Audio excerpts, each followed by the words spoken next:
My name is Whitney Anderson, and I'm studying Martin H. Sullivan. And this mausoleum, one of the largest in St. Michael's Cemetery, is the final resting place of Martin Sullivan and his family. Martin Sullivan was one of Pensacola's most affluent and influential citizens in the late 19th century. Born in Ireland in 1838, Martin Sullivan immigrated to New York City with his family, where he and his brother, Daniel F. Sullivan, became successful local merchants.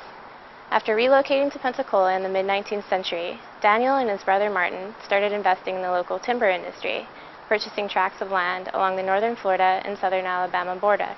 They founded a small sawmill near Foshee, Alabama, which quickly became successful.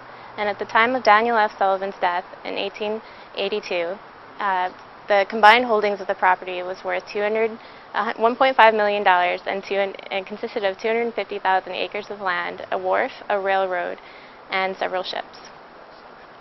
After Daniel Sullivan's death, Martin Sullivan continued to prosper with the company, and in the late 19th century collaborated with General Robert Alger to form the Alger-Sullivan Lumber Company. General Alger was a Civil War hero who became infamous after serving as the Secretary of War for President McKinley during the Spanish-American War and the events surrounding the sinking of the USS Maine off the coast of Havana, Cuba. The Alger-Sullivan Lumber Company began purchasing more tracts of land in the northern Florida area and founded a new town called Century after the year it was founded in the year 1900.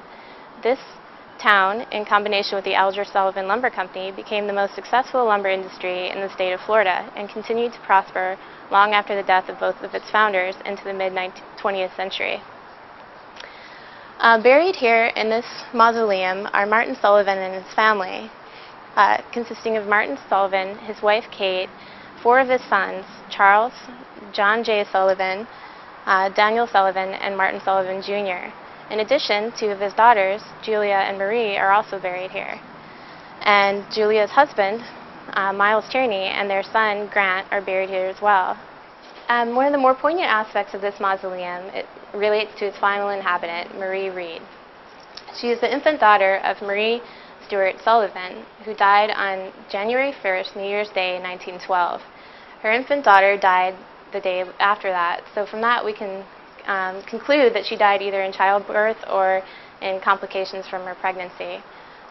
What makes this even more tragic is the fact that Martin Sullivan Sr. and Marie Sullivan's brother, Charles Russell Sullivan, also passed away within the previous 3 months. The mausoleum itself is a testament to the power and wealth of the Sullivan family and their desire to attain unity after death.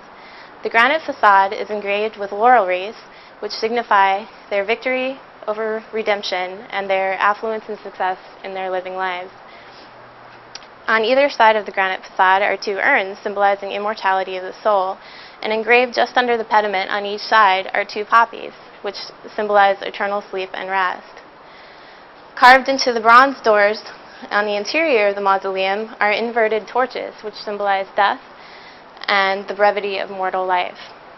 The actual physical location of the tomb is significant as well. It resides here in the center of St. Michael's Cemetery in a shady spot underneath a large live oak tree, where Martin Sullivan and his family can reside in eternity in peaceful slumber.